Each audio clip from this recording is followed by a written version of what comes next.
My name is Roy, and I'm here with the Dance Plug Toronto. And today I've got my lovely guest here, Shavar Blackwood from the Toronto Raptors Northside crew.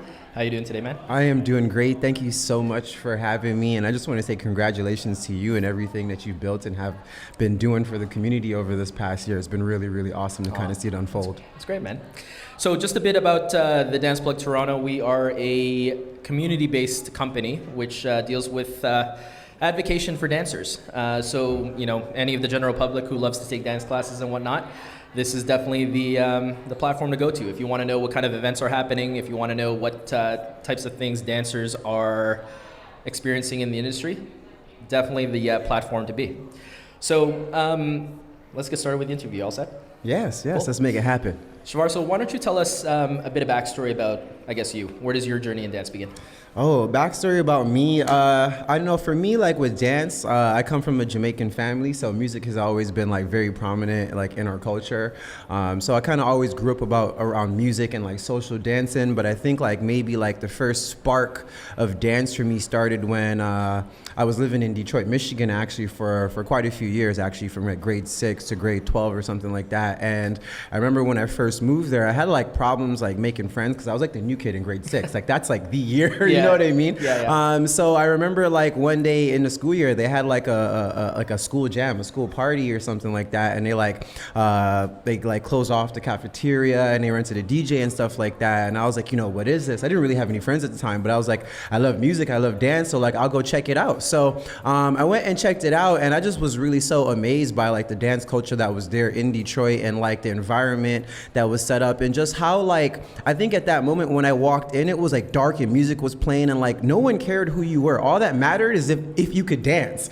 As long as you could dance, like you were cool. You were cool without the dance anyway. But like, you know what I mean? So I really like loved how like the music and the art form of dance really connected everyone and allowed, kind of really opened the doors and windows for everyone to kind of like communicate and be social for. So I think that for me is when like I really fell in love with dance, because I really realized for me how dance could like really help connect me with other people and the impact that dance could have in terms of connecting other people too as well. So I think, yeah, that was the first like real spark for love in dance that kind of happened for me. And then, I mean, years later, like I was always dancing. Like I was that guy at the party that would like, you know, I liked Usher, so I always like would do my wave and pretend to do my glide and stuff like that. And I remember like I was probably like 19, 20 maybe or something like that. And I was at a party and I was just freestyling, and a friend of mine, his girlfriend at the time, her name was Nicole Jacqueline, and she saw me and she saw something in me. So she invited me to come up to her studio and start to potentially teach classes and stuff like that. And I was like,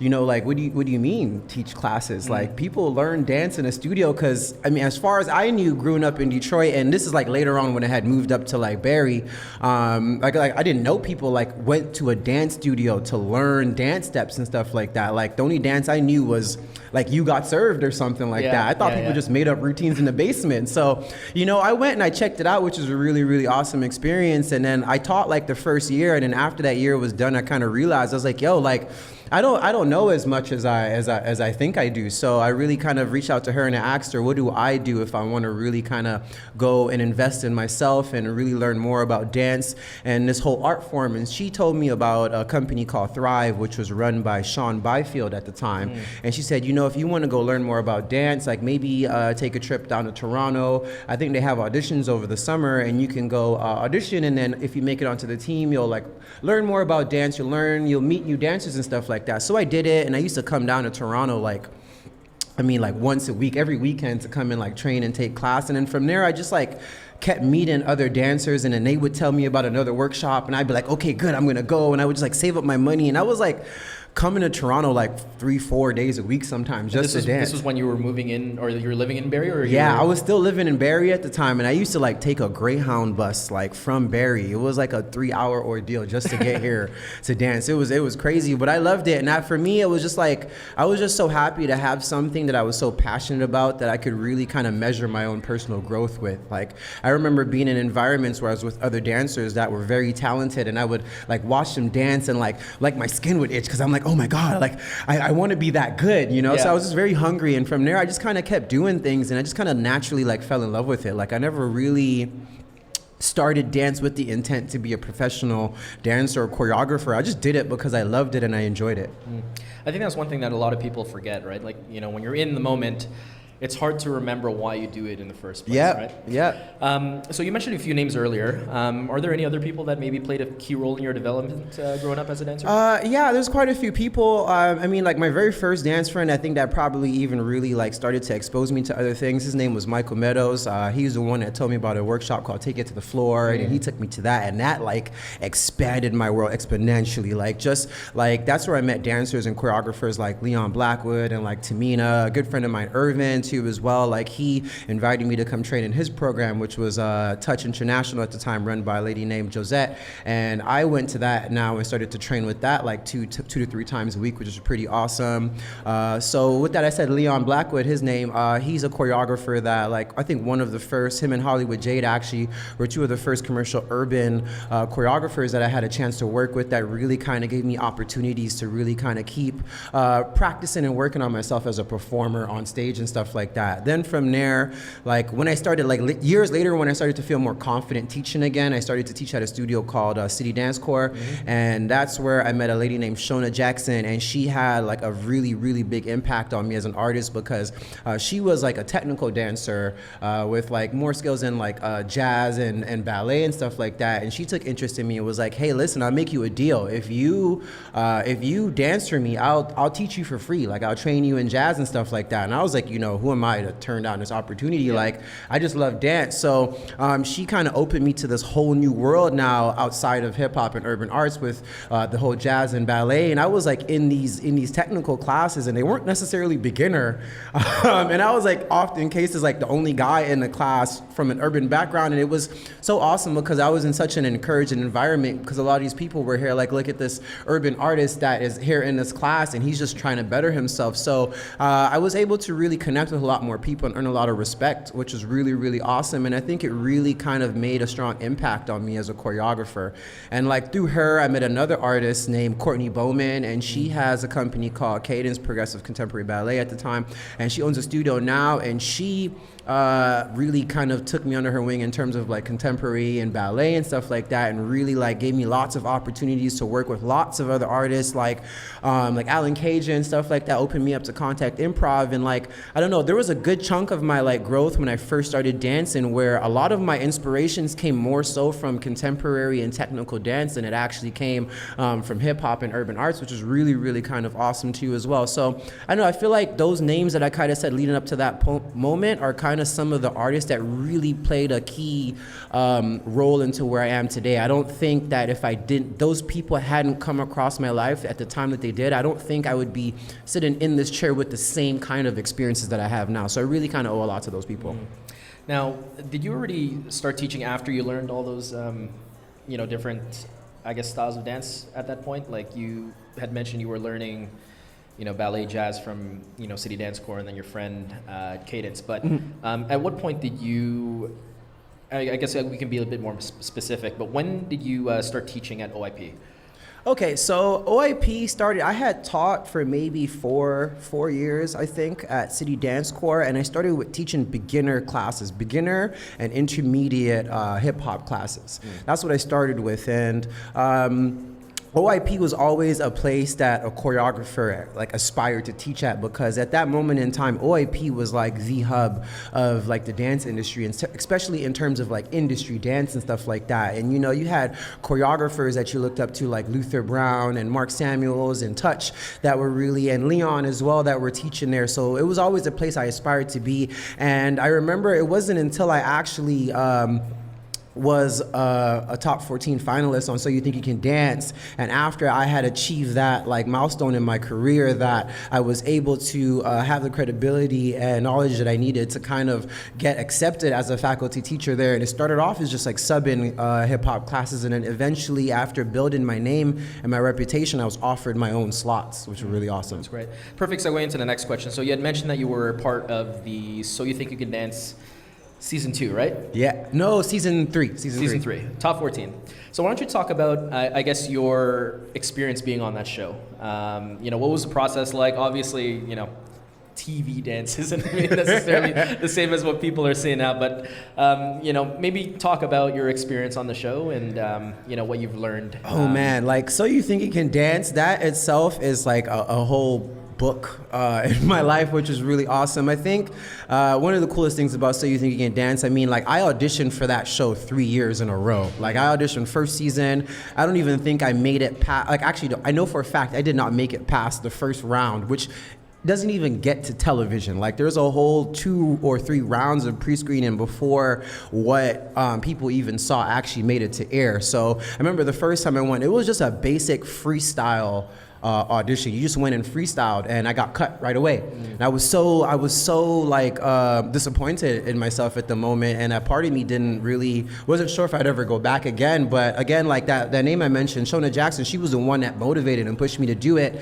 And I kept training, I kept working, and I went back the second year and I auditioned again. And that year, I had a whole new approach for it. I think I was more confident in myself as an artist, but 2, I started to understand the mental game that was required to be a part of something like that, So that second year, I actually made it to top 40, which was awesome. Like I went from like literally getting cut on the first shot, like they saw you and cut you, to making it to top 40, which is right before you make, like from the top 40, they pick the top 20. So from there, I'm like, okay, I have a chance at this. I just need to better my skills as an artist, but I started to really clue into like some of the things that really mattered outside of your dance abilities, like your personality, your charisma, your social skills and stuff like that, your marketability and everything. So the whole audition process taught me about how important it is to be more than just a dancer, more than just a physical vessel that moves when you are actually playing a part in like big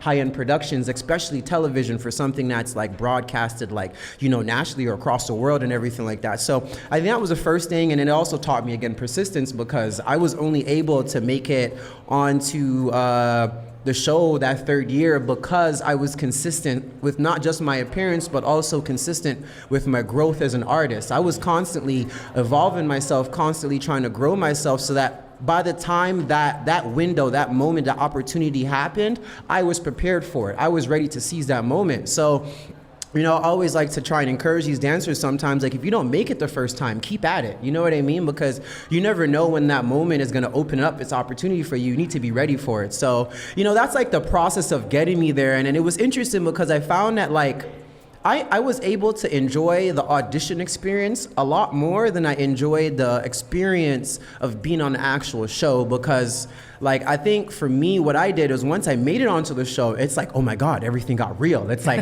I have to be the best. I'm not even the best, because I like when I auditioned when I made it onto the show for So You Think You Can Dance, I was only like I think on my 4th or 5th year of dance. Because I started dancing really late. So when I made it onto the show, my cast of 22, like everyone on that show, they like either tripled or quadrupled my dance experience. You had people that had been in jazz, tap, ballet, contemporary, and hip hop, all 5 genres, since they were probably like 4 or 8 years old. So I felt seriously behind. So like there was this big weight of pressure on me to like, oh my God, like don't go down on national television. Like that's the last thing I wanted. So I think like there was this fear that kind of got into me, and a part of me forgot about like just like enjoying the experience of like the fact that I'm here and that I achieved this. And it was just so much more about the objective now. And like I worked hard and it was great. Like I loved the experience so much, but sometimes I think when I go back looking at that experience, I wish I could have just like took the liberty to just breathe a little bit more once I had made it there, and try to enjoy the ride a little bit more, because ultimately I think that translates through television. You know what I mean? People want to see you be relaxed. They want to see you be calm, and they want to see you have a good time. So, there was that, and then there's other things about the show too as well, like understanding like the system of how things work, and like,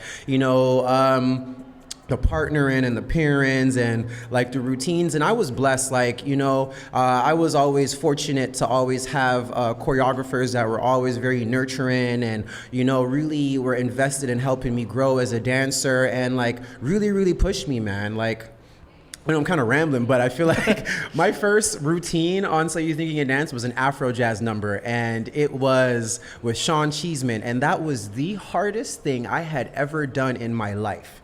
Like, I remember I learned this routine, and literally the day of, like the day before or the day of, I still hadn't done this number from top to bottom.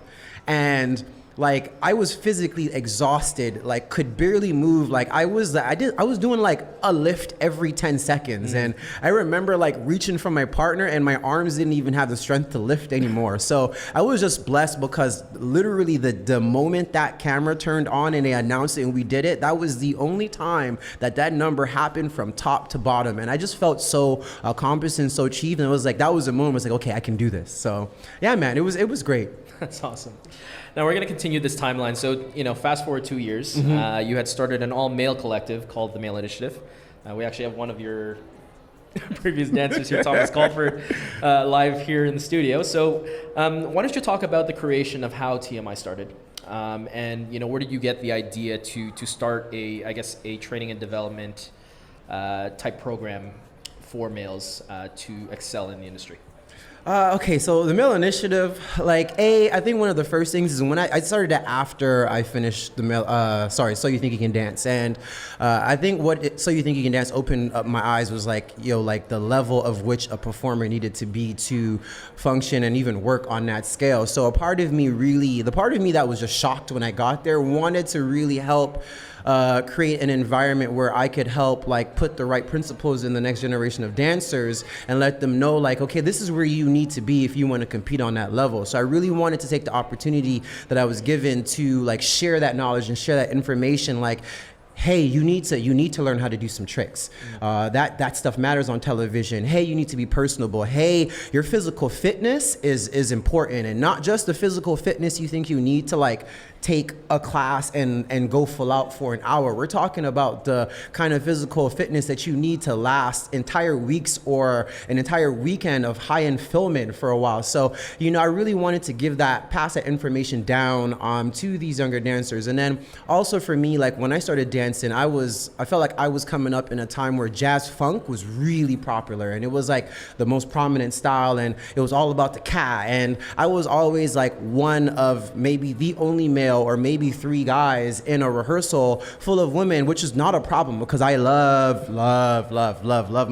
my ladies. But a part of me always craved to be in an environment where I could, share and express my own thoughts and ideas with like-minded people. So I really wanted to create an environment where males could come together and train and just shoot crap and just have a good time. And we can train in an environment where we can all work together and challenge each other, be competitive but in a healthy way and stuff like that. So yeah, I got the idea to just start this thing called the Male Initiative because I was like, I think it'd be awesome because I felt like it didn't exist, and ideally I just wanted to create the type of world I wanted to grow up in as a dancer. So that's kind of how it came to be. Awesome. Now, TMI has been, it was going for about 5 years, and I think you ended with a gala, which was great. Had an opportunity for a lot of people to dress up, which is very rare in this type of industry. But a lot of the people are wondering why stop it after 5 years? You know what? I feel like with the Male Initiative, it was I was blessed to have that company. I was blessed for it to last for as long as it did, and it was thriving. I was also blessed to work with the dancers that I did and make the impact that I did. And also, I don't even know how much these guys know of an impact that they made on me too as an artist too as well. And I got to a point where,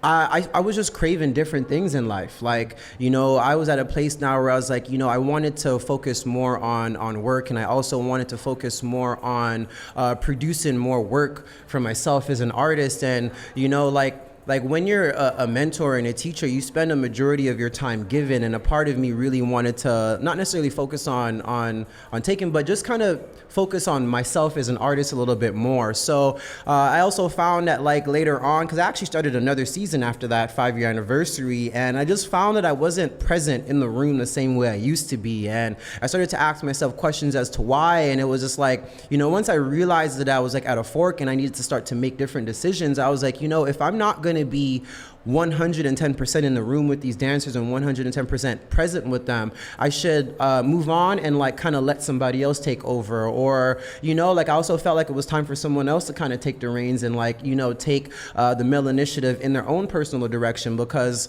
I know another reason I started the Male Initiative was to give me an opportunity to work on myself as a creator, to produce events and produce shows. And, you know, once I got a certain grip of that, I wanted to take it to the next level, and I couldn't do it at the same time as training too as well. So yeah, I just felt like, you know, it was time to maybe just kind of like put it to rest. And, you know, at some point, like if somebody else wanted to take it over, I'd be more than happy to help them and work with them through the process. But I myself wanted to focus on some different things. Awesome.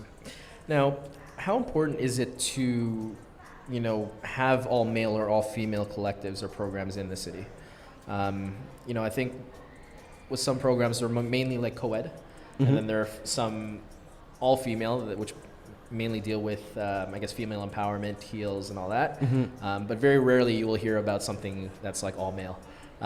So based on your experience, like, you know, how important is it to have these types of, I guess, programs or collectives in an industry like Toronto?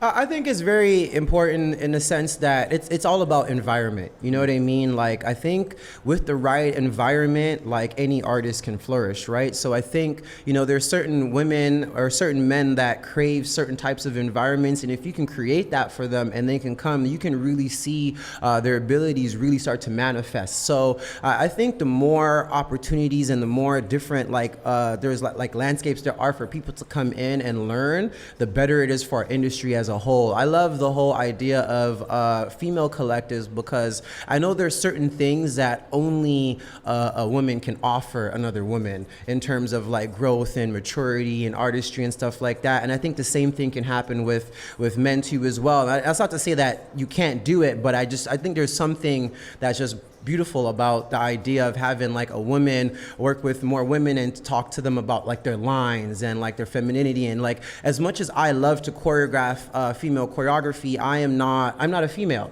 you know. I don't express myself in that way. And I just think it's really great when you have someone, an authentic kind of source providing that information. And I also like, you know, I love sometimes when I go online and I see the videos of these ladies in rehearsals and I see them supporting each other, and it's like having an environment where like they can go and train and work on confidence and like their heels and their sensuality and not feel like they're doing it for somebody else, for the opposite sex or for the other gender. They're doing it solely for themselves and their own confidence. I think that's awesome. And the same thing for the gentlemen too as well, you know, like having an environment where we can go and we can be aggressive and we can talk about comic books and like incorporate it into our movement and TV shows and stuff like that and not worry about being judged. Or, you know, I think that's been awesome too as well. So I highly encourage it. And I think it's just as long as dancers know not to limit themselves to it. You know, like, yeah, it's great if you want to go and be a part of a heels collective and learn that and gain skills there. But if you are looking to be a more well-rounded dancer, you need to step outside of that bubble every now and then and go and join a different company that has something completely different to offer, and then try a co-ed thing. Like, go and experience dance because there's so much to it. Now, you had the opportunity to run your own all-female group called Eye Candy, which I think started literally that year after TMI finished. So why don't you just talk a bit about that? Like, how did Eye Candy start? I guess, you know, maybe take a stab at this and maybe ask, did females come up to you? Like, why are you only working with guys? Why don't you work with females? Yeah, I mean, the way how Eye Candy started is every time I did a season of TMI, we always had a show. It was like always a thing, right? So usually at the end of the season, like that last month or two, I would always invite a small group of ladies to come in and be a part of the show because, you know, I think chemistry, interaction, relationships, those are all key importance of a art, and also of like, you know, like masculinity too as well, right? So I always involve them in the show to kind of create more dynamic. And then also it was always interesting to watch the effect that it had on the male dancers too as well. Like the second it came in, like the guys were always working hard, but I'm telling you, like it just ramped up. So it was like that thing that kicked them into that next gear at the end of the season, because, you know, like they don't want to go down in front of them. They want to like do their best, right? So that was a really, really awesome awesome thing. And it was just like, I kept doing it. And I think like after the second or third show, like the ladies would come to me like, yo, man, we want our own version of this. And I'd be like, nah, man, it's for the dudes. And they'd be like, no, Shavar, this isn't fair. We want it. And one year I took a stab at it and I was like, okay, you know what? Like there's enough of you and there's clearly a demand for it. So let me try and create this opportunity for you guys to do this. So I did it and it just was really, really great. I had a great time working with these ladies and they were so much fun and they were so like caring and so nurturing. I just kept doing it, to be honest. So I think it was interesting, like being a person that advocates for male dancers and for a male company to stop that and then switch it over to the complete opposite and kind of get a taste of both ends of it. It's funny you mentioned that earlier because I remember recording with Paul Mula and I remember him saying that, you know, there was one part where I guess you got all the guys to just like stare into a woman's eyes while they were performing. And he was like, this was the most uncomfortable thing I've ever done in my life. So I think it's great to know that, you know, you have a platform like the Male Initiative that builds confidence for men. And you know, obviously provide other opportunities for other male dancers to excel. Let's continue a bit on Eye Candy. So I know today you had launched the audition, right? Or the submission process for it. So Eye Candy is on season 3. So for any of you females out there that, you know, looking to join a intermediate program, I believe it is. Yeah, an intermediate program. You know, check that out. We'll provide the links and stuff later on in the show. But, you know, what are you expecting, at least like over the first 2 years, what have you learned over that process about the women you've worked with so far, and why you decided to start another season? And I guess like based on like the submissions that you're getting, what are you looking for this time around? You know, with running Eye Candy for like the past 2 years, I think it's just a matter of appreciation. Like I just really love what like these ladies are just very nurturing, man. Like they come in and they don't just like take, they contribute. Like, you know, they have their own ideas and like they're like, yo, we'll help you plan it, we'll take over the wardrobe for you, like we'll market it. Like they worked so great as a collective, which was really awesome to see, and I just really appreciated that. And yeah, like it's just like the energy in the room was really, really awesome. So I feel like now as I continue to do it, like it's just what I look for the most is just energy, to be honest. Like I like people that just really want to grow and they're really passionate about nurturing and developing themselves as artists. And it's not necessarily to be a professional dancer. You can just be a regular person that has a professional career. Like you can be a software developer that just happens to still want to be able to dance and perform on a high level. And I'm so about that. So, you know, I'm looking for people that are just pleasant to work with, to be in a studio, people that are social, right? You don't have to come in and be the extrovert that talks to everyone, but that people are just there with the intent to connect with other artists and share in that dance energy, and just people that want to work together to create something awesome. Because at the end of the day, I just really want to see Toronto thrive as an artistic city, and I really want to work with people that are on board with that train. Now, you've worked with countless amounts of artists or dancers over the years. What are some things that I guess you've learned, especially now that the industry has kind of shifted towards, you know, recreational classes, like the need for recreational classes? What have you learned over the course of the time you've been working with, I guess, emerging artists who are trying to break out? Ooh, that's a tough one there. You're giving me the hard question there, eh? You know, I think it's just been interesting because I feel like when I started dancing, this was before the age of social media, really, and Instagram and YouTube and stuff like that. And I think one of the biggest shifts I've noticed is the importance of like the now or the tomorrow. A lot of people are more so focused on today's results.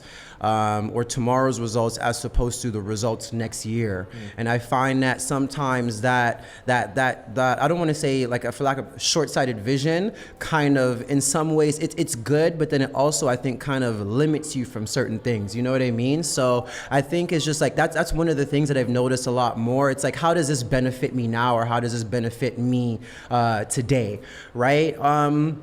Another shift I think I've more so noticed too as well, and I also think like we're on another shift right now in our community here in Toronto because, like for example, there's a new studio that just opened up called Prestige, and I just went there for the first time like last week when I just got back from LA, and it was just so nice to see the kind of community that was built in there. And like two people that I've had a pleasure of like working with and mentoring, Amanda May and Dominic Cooper Clark, they were teaching a class, and it was just so awesome to stand in the back of that room and like watch them share the energy that they have with these dancers, and just to see the way everyone was celebrating and stuff like that. And it just like, it kind of gave me peace of mind knowing that there's a really, it seemed like there was a really organic and really pleasant and hopeful generation of dancers that were kind of starting to come up, which was really, really nice to see too as well. You know, other than that, I just find that like now everyone's busy. Like, you know, when I started dancing, it was like it was easy to be like, yo, we're gonna meet up at York University, we're gonna find a hallway and we're gonna go like just dance for 4 hours. And it's like, now I send out messages and it's like you're coordinating 50 people's schedule, and it's like, well, I have this to do and that to dance at and this to do that. So there's a lot more, which is great and it's good. But then I also find that sometimes it makes it hard for people to focus sometimes on what's important or what matters or what's going to really kind of put them on the right path to where they want to get to. Yeah, there's so much. Like, also another thing I've noticed too as well now is that there's a lot more, like, I think friend-based relationships when it comes to dance, like a lot more focus on like, I'll take this person's class because my friend is there or my friend is teaching it, or, you know, yeah, my peeps are going to be there, which is awesome because it helps facilitate and build the community of dance. But for those people that are looking to build a more substantial career in the industry, I think they really have to look outside of that now and not find too much of a safety bubble or comfort within that zone. Now, you know, one recurring theme I think that we have on the podcast all the time is just oversaturation. So, you know, in a market where, you know, where there is oversaturation, how does someone like yourself, I guess, you know, stand out from the rest of the pack? There's obviously like, you know, a bunch of different collectives. There's brand new programs always popping up. There's new studios popping up, like you said. How does someone like yourself who's been doing this for years still be able to not only one, stay relevant, but still, you know, get a group of people together to still help them accomplish their goals? Man, I think for me, the first thing is be original. Like, you know, that's the first thing. I'm not gonna say I wasn't necessarily the first person to start a male dance team like the Male Initiative. Sure, it potentially happened before that, but you know, I think my approach and my way of going about it was unique to the experiences that I collect as an artist growing up. You know, and I didn't go about it in a way that I felt like I was copying another person's format or anything like that. And then also, I think I had something unique to offer in my method and the way that I train. Like anyone that trained with me at the Male Initiative and anyone that looked at my dancers saw something different in these dancers. And I believe that's something that made the company sought out for, because sometimes you see a Male Initiative dancer on a stage, you knew they were like, I know that person was trained by Shavar, because they had certain principles in them in terms of like the level of fight, the level of commitment, the performance. Like you said with Paul Mula, like they're not afraid to look you in the eye and serve you. Like this isn't a thing. Like man, female, dog, like it doesn't matter. Like they will bring it to you. They will bring the heat. So I think that was one thing that was really, really important. Two is consistency, right? Like, you know, I'm always active within my community, whether I'm doing pieces for events within the community, whether I'm producing my own shows or teaching classes or running programs in companies. I have a history of being consistent, and not just consistent of putting out content, but also being consistent in pulling out quality content. And I think in line with that, I think the next thing that really matters is like passion. Like I've always been immensely passionate about everything that I do. And as I said earlier, if I'm not completely passionate about it, I'm not going to do it. And I think that's something that really plays a part in creating like really impactful work. So I think those are some of the really important things, is that like really kind of helped me to this point and helped me like I think like the fundamental principle of everything I do in life is respect, you know, and it's all about like respecting the people that I work with, but then also building a certain level of respect for myself. So when people meet me, even if they've never seen me directly or seen my work, they understand the respect that my name holds, and then they work with that, which is really, really awesome too as well. So I think, yeah, those are some of the key principles. And I think maybe the only other thing that comes to mind is that, like, and it kind of plays with being consistent, like when I run a program, you know, I am there, not my assistant, not, you know, just other choreographers. Like, I am there with my dancers every step of the way. And I take a very detailed approach with every dancer where it's like, you know what, like, I'm gonna run this for 3 months. I'm gonna take a whole month just to get to know you as a dancer and as an artist before I even start to try and do anything, because I can't help evolve you if I don't even know what you need to work on in great detail. And then I also need to know how to work around whatever you're dealing with to kind of help facilitate the change that you want to create. So I think dancers really appreciate that approach, that I take the time to get to know them individually. And every dancer I work with, it's a very catered and detailed approach specifically to that dancer. So everyone that works with me has their own experience. Nice. Now we're going to bring sexy back for a bit. I don't know if anyone catches that. A little Easter egg there. And we're going to talk a bit about, you know, this on the website, quote unquote, the sexiest day of the week, which was Sunday. So we're going to talk a bit about Hot Seat Sunday. Now, for those people in attendance or for those who are listening who have never heard of Hot Seat Sunday, think of like Mike-ish. Magic Mike, yeah? Oh, Magic Mike. Not like Mike. Is it sorry. like Mike, like a basketball? Sorry, basketball, no. Like Okay. Magic Mike. Magic Mike. Think of Magic Mike, but live. Right? So, again, why don't you talk a bit about that? Where did you get the idea to start it, first of all? And, you know, how has that particular platform, you know, aided in some of the people that you've at least worked with? Because I know, I mean, I've attended, I think, a couple of the shows, and some of the dancers you've used, I've obviously never seen before, right? So I think it's kind of rare to see, you know, dancers who look a specific way, dance a specific way, you know, and create a show that provides a very safe environment, obviously, for women. So why don't you talk a bit about that? Hot Seat Sunday, that's like my personal like passion project. To be honest, it's like always been a goal of mine. As I said, like growing up in Detroit, like R&B was a very big part of our culture there. It was like, you know, you went to a party, there was always a slow jam section.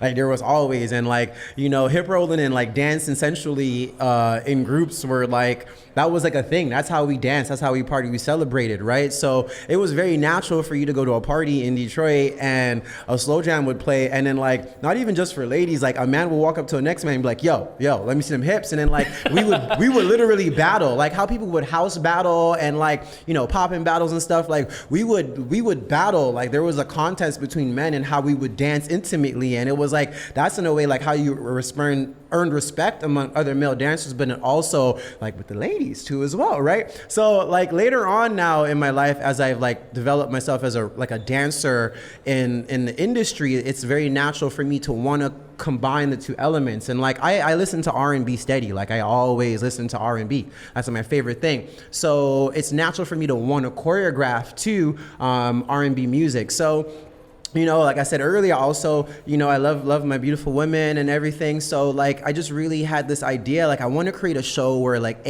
dudes can be dudes and express themselves intimately, but like not necessarily like, I'm not trying to strip. I don't want to take my pants off and I don't want to be in no G-string or nothing like that. But like, I want to live my life, you know? So, and I also want women to feel safe and comfortable in an environment where they can be exposed to this kind of material too as well. So yeah, I came up with this show called Hot Seat Sunday, which actually started with the Male Initiative as the dating game, which is like a old school TV show in the 70s.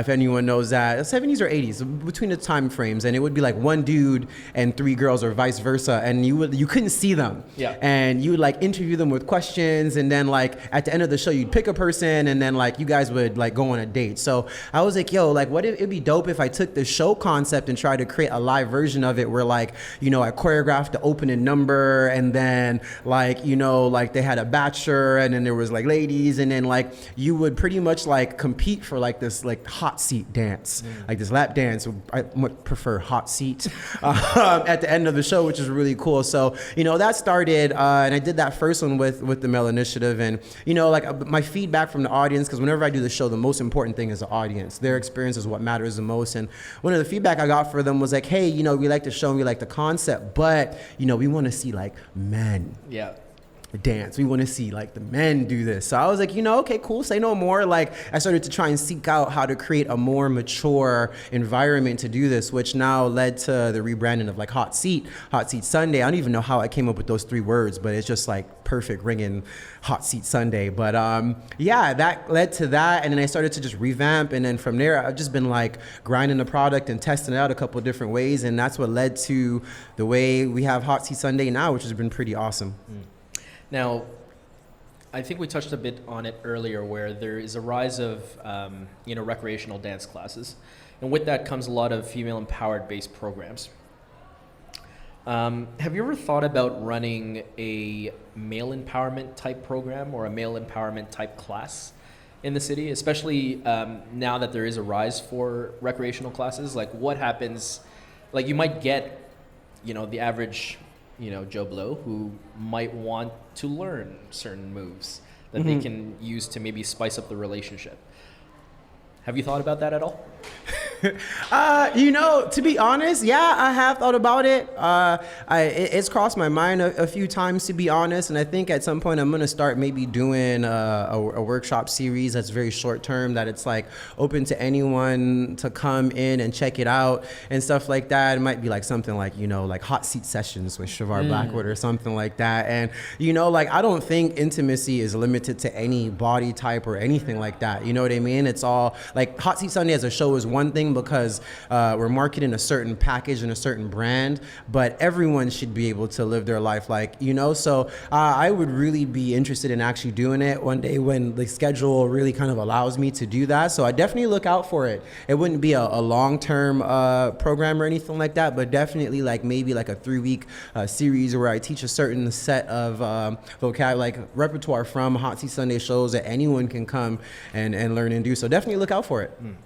Now, just recently, I don't know if there are any other dancers who are listening. I know we have a few in the crowd here, but one thing that went viral, I think yesterday or the day before, was the remark made by one of the hosts on Good Morning America. And this morning, Travis Wall, I think, hosted a ballet class of 300 people right outside the studio, which I think was phenomenal. But I do want to talk about something else along those lines. But what do you think are other misconceptions about males that are perceived incorrectly when it comes to dance, right? So, you know, I guess boys growing up, when they take ballet, you know, other people might not think, oh, it's not right. Is there anything else that maybe, any other stigmas that you might want to squash right now about, you know, males and how they're perceived in dance? Yeah, that whole thing was crazy. And, you know, again, that's like one of the reasons why I had started the Male Initiative, is because the first thing I wanted to squash is that, you know, as a male dancer, that doesn't mean that you have to be flamboyant. If that's your style, that's great. Nothing wrong with that. But it's not the only approach to dance. So one thing I always did with the Male Initiative is we always, because this was my personal artistic voice, there was always like a certain level of not necessarily aggressiveness, but that strength and empowerment and leadership that was behind like our dance, and then the intimacy and sensuality too as well. Like, you know, like being a male dancer encompasses being an artist and being a human being as a whole, right? And like, you know, like dance doesn't just teach you how to move. Like, you know, like dance teaches you how to be a leader.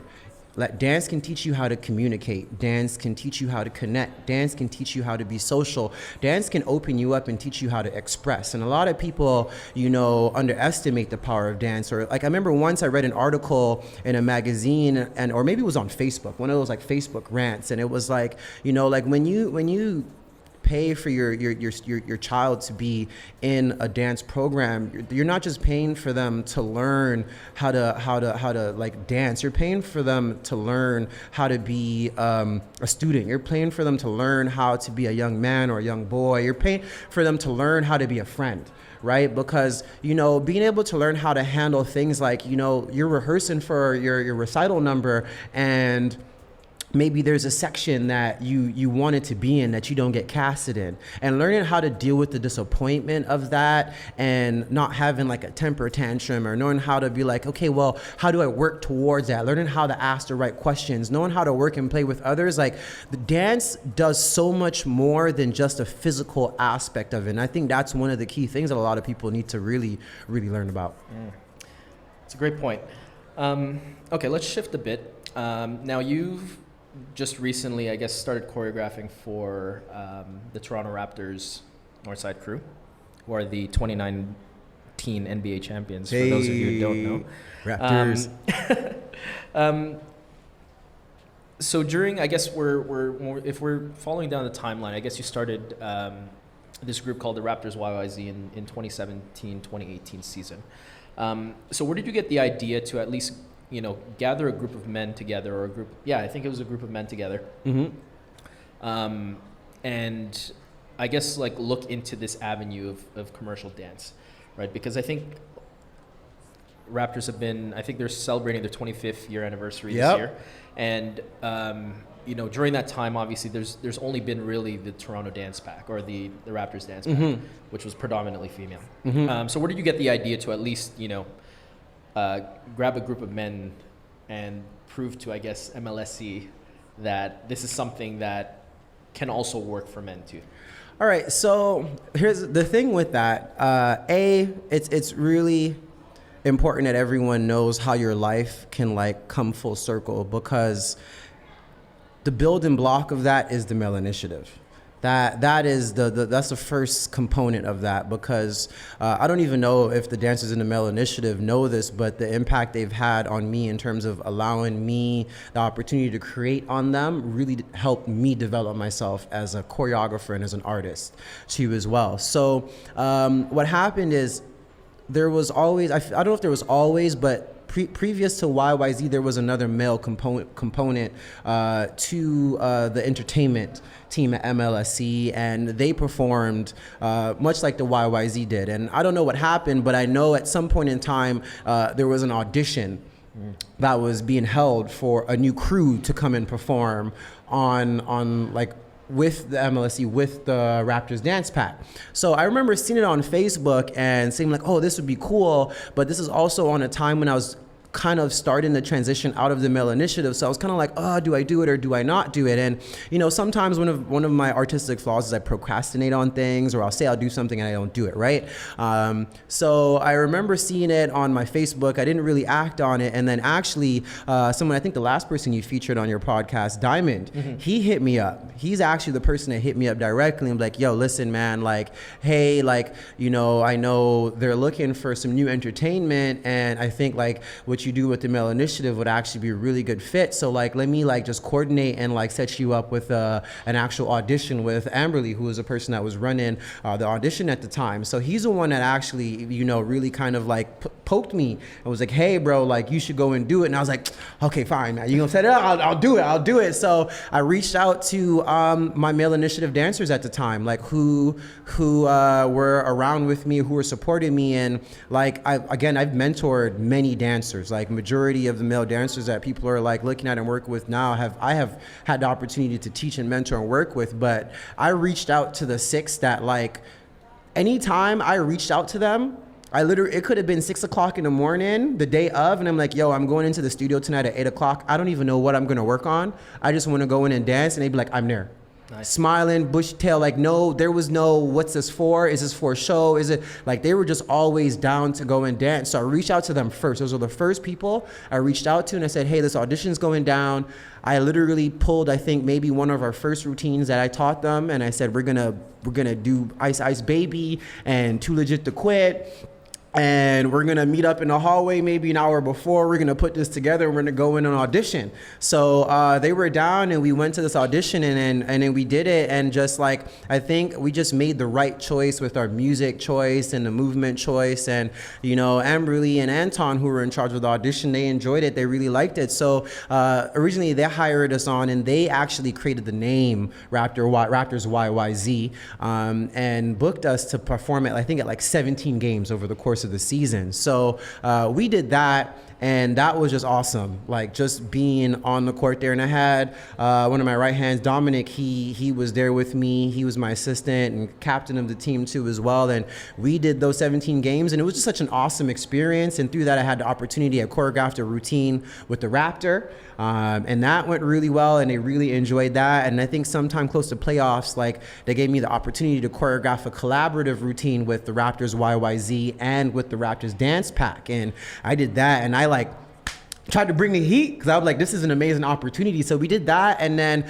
I think they just really liked the energy and approach that was created. So, you know, I remember like even playoffs that year, like I think creatively I was starting to get tired. So I remember like at the end of the season, I was honestly starting to drop. Like I did a routine once and I was like dancing myself, and I think I went down in flames. Like I made like 5 mistakes and I was so mad. I like emailed my boss after, like, I am so sorry for the quality of work I just did. Like, you know, I really apologize. I'll make sure everything that I do from this point forward is super, super tight. And like, I won't lie, I ended that season like not sure what was gonna happen the season after that. So I remember that summer, my boss, she messaged me and said, hey, I want to bring you in and I want to let you know about some of the changes that are happening. And I was kind of like, oh man, here we go.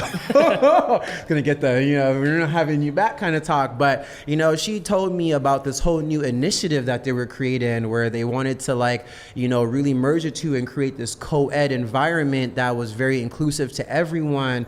And I was like, yo, man, this is so awesome and so great, because here I am as a person that advocates for male artists, and, you know, being a part of a change that helped create more job opportunities on a very professional standpoint for male artists was like a dream to me. And to finally kind of achieve that in some way really made me happy. And, you know, like, I don't want to toot my own horn, but I don't know if, like, you know, it's all about timing. I think I was just in the right place in the right time in that organization where it was like, you know, this is the moment where we've met someone that is in a place that, like, he can possibly help do this, and we're ready for this type of change too as well. So, you know, they told me about it and I was like, I'm on board. I would love to do this. And it was cool because this wasn't just something that was happening for the Raptors. Like, this co-ed initiative also extended onto the 905 dance team as well. And I was just like, yo, man, I was a part of a change that helped create jobs for, you know, anywhere from 10 to 20 dancers, which is really, really awesome. So yeah, that's how it kind of got to the point of Northside Crew. And, you know, like, that's like a really important project to my boss, like, which is Amberly. And I'm just so happy to see that it's been such a positive change, because it's not just Toronto now. Like, I know, like, the Washington Wizards, they started it last year too as well. And what I'm hearing is that there's probably maybe up to 8 teams this year now that are interested in possibly making the change to a co-ed team too as well. And I remember even last season, I know a team sent their, like, either their entertainment manager or their choreographer to Toronto, and they sat through one of our rehearsals to kind of watch what we've been doing and how we do it, to maybe potentially bring it back to their organization and start to kind of implement them changes too as well. That's awesome. So Northside Crew had their inaugural year last year, I believe, right? Mm-hmm. And you guys ended up winning the championship. Right? Right? I mean, like, right? Yes, we did. And so it's funny because you were talking about earlier how everything, like, you know, it's just weird how everything just comes full circle, right? When you think about Northside Crew, do you ever think about, you know, the Male Initiative and Eye Candy, like, oh yes, together? And it's like and that was also like kind of one of the reasons why I had started to wean off of the Male Initiative, because I wanted to do what I was doing on a higher scale, on a more professional standpoint. And like, that's why I say I'm always grateful to the Male Initiative and also to Eye Candy, because if I didn't have those years of experience teaching Eye Candy, I don't think I would have been as prepared to handle and work with the team that I was given and do it the way how I did. So I think it was really important that I had those two organizations, because those were the building blocks to help me to become the choreographer and director that I am now today at this moment. That's great. Now we're at the home stretch, and this is one question that I ask every single guest I have on the show. But if you could give your younger self any advice, what would it be? Ooh, man. The first thing that comes to mind is be fearless, man. Like fear, you don't realize how much of an impact fear can have in your life in any moment. And it can be just in your approach to achieve things. Like sometimes it's like, yo, like there's an audition, don't be afraid, just go.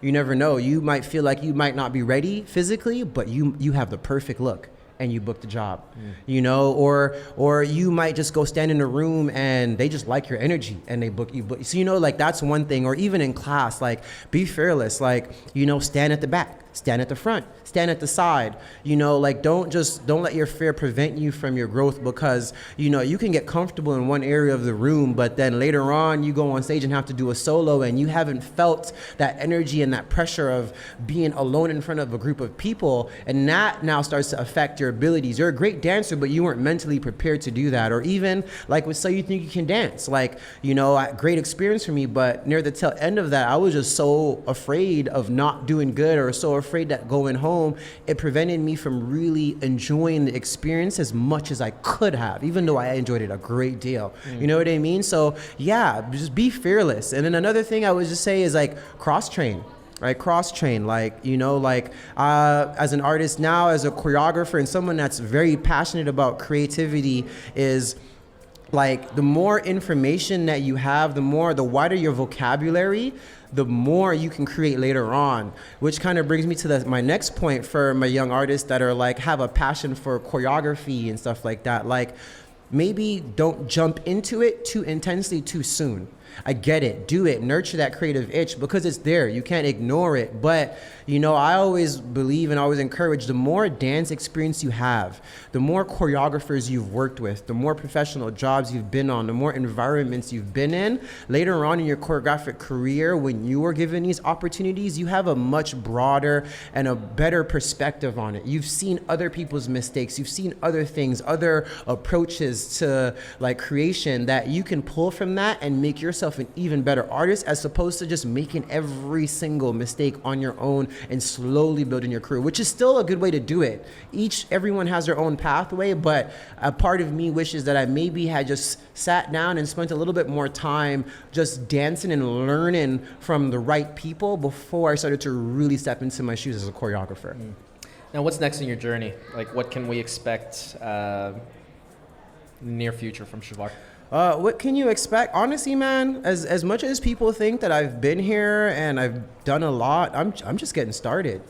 Like, you know, like I feel like, you know, I'm just really hitting my like in my 10-year window of like dance. You know, to some people, I'm still a baby. Sometimes I teach students that have more dance experience than me. If I teach a 15-year-old student that's been dancing since they were like 5, you technically equal me in dance experience, you know? So, you know, I'm fortunate because I'm talented and, you know, I'm smart and I'm mature and I'm strategic, but I'm still building my career, and I think I'm really just getting started. So everything that I've been doing in terms of like, you know, Northside Crew and Seat Sunday and Eye Candy, like, you know, I'm really, I think like, I feel like, I said this to my friend the other day, I feel like I'm playing chess and I'm like three moves away from a checkmate on this game, and I still got other games to play, you know what I mean? And that's not to say sound cocky or anything like that, but it's like, I'm just like seeing things start to line themselves up, where I'm starting to meet the right people, but I'm not just meeting the right people, I'm also in the right mind state when I meet them, and I have the right level of confidence in myself as an artist that I can maximize on the opportunity that is about to happen. So, you know, like I can't even tell you what to expect, because I don't even want to know. Like I want it all to be surprises. I want to surprise myself and I want to surprise everybody else. I want to like I'm trying to see if I can get Hot Seat Sunday, or not even see. My objective or my goal in 5 years is to have like Hot Seat Sunday on a cruise ship. And then have that booked in a resort. Like, you know, I went to Vegas for the first time this summer, and I watched Magic Mike live. I watched Janet Jackson. I watched Gwen Stefani. I looked at him like, this is the area that I want to be doing work on this level, on this magnitude. So, you know, like that's what I'm working towards right now. And I don't know when it's going to happen, whether it's this year or 3 years or 5 years, but you know, I'm in it for the long haul. I'm playing the long game. So you guys can expect lots from me. That's awesome. Now that ends our round of questioning, for at least for me, but we want to turn it over to you guys. Do you guys have any questions that you guys wanted to ask Shavar? All right, so you got some outside questions coming in here, eh? Do you want to take this mic up there? Sure. Yeah. How's it going, guys? Everyone okay? Yeah? Everybody good? I see some smiles. I see someone looking really in depth in their thinking. I feel like...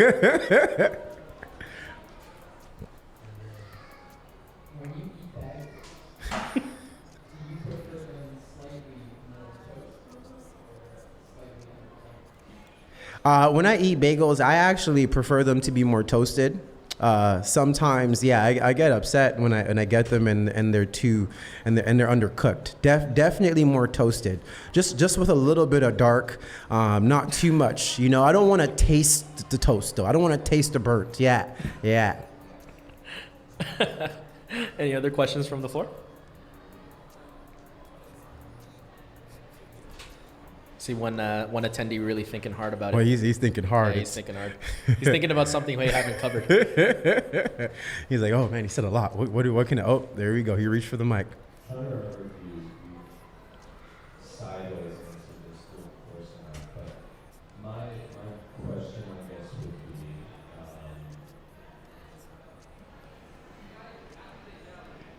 be doing eye candy but not doing TMI.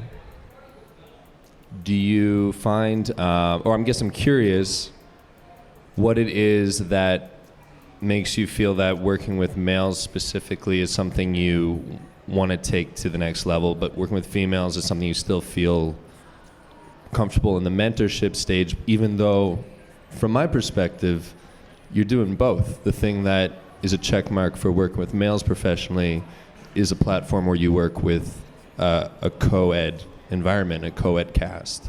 So I'm kind of curious, and not that you should change your decision because you're doing amazing things and you've done more than enough for everybody, but I'm just curious what the thought process is. You know what? When it comes to the male initiative and male artists, I will always have a deep-seated connection to that because I am a male. Right. And not just that, but growing up the way that I did, I'll get personal for a second. But like, you know, I grew up solely with my mom, you know, like majority of my life. I didn't live with my dad or really get to know my dad until I was probably 18 or anything like that. And he was like always there. But like I lived in the States and he was in Canada. I'd maybe see him every once in a while in a visit, but we didn't really have that kind of relationship. And I also have 4 brothers, but because I was the only one living with my mom and I was the youngest, I didn't have a relationship with them. So, you know, one of the key things for me with the Male Initiative was creating an environment, not just in terms of dance, but life-wise, that I always craved as a young male. So I think I will always be connected to TMI and Male Initiative in that sense because it is an opportunity and a place for me to create an environment that I know I needed as a young artist, but then I also clearly see that other males needed to as well. Like a lot of our training in the Male Initiative wasn't necessarily just dance. We would do lots of self-actualization exercises where we would really kind of reach deep down into ourselves and explore ourselves as humans and really figure out how to use that to empower ourselves as an artist. And seeing some of these young men express themselves to each other in the way that they did, like really like allowed for us to have a certain kind of bond that honestly, like like I can never have with my female trainees or participants because I can't connect with them in that way. And like as much as I want to give these young ladies everything that I have to offer, at the end of the day, I am still a male. So I more so with the males, I can take a more hands-on approach. Not that I feel like I have everything to give them, because what I always preach to everyone is I do not know everything. I am just a person trying to share with you what I do know, and also trying to help you realize what you don't know.